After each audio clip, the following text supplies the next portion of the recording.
I worked for the Department of Corrections in the Inspector General's office at that time. So I told my boss, and he knew I'd been sick. I had not missed a day of work, but I said, look, I've got to go take a follow-up test and see what's going on. So he's like, okay. So I go, come back, and as soon as I got back, I called again, I never got sick. So my only doctor was my OBGYN that I'd had since 1996, I think.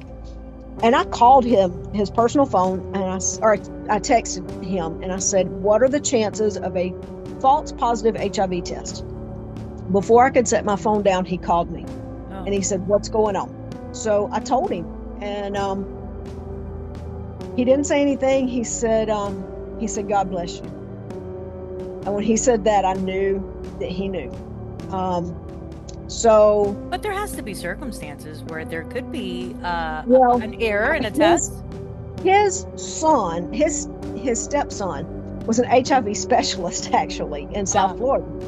So, and my doc is a researcher, so he knew with all the symptoms. I told him. Oh, right, because now you're telling him everything you're feeling. Okay, I told him all my symptoms. I told him everything, and he knew.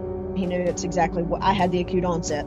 So I told him, he said, as soon as you find out, he said, I will do some research on local providers around here that, if it's confirmed that's, to get you started. So I let it go. I told one friend of mine, and I couldn't say the words. I couldn't say the letters. I couldn't say it. I just said, I am sick from this person. And she knew the person. I said, I'm sick.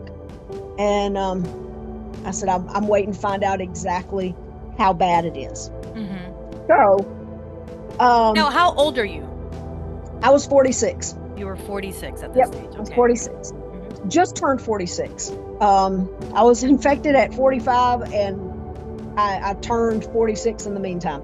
And do you think, and do you think, based on looking at it from retrospectively, that it was the second time that you got infected? Absolutely. Yeah. Yes, absolutely. But you were not using protection? No, I did not. Either one. And that is, no, I did not ask for protection. I will say that I can say in hindsight, well, I knew then that there was something in him, and I don't want to speak negatively of him, but I knew that second time I was not going to see him again. Mm-hmm.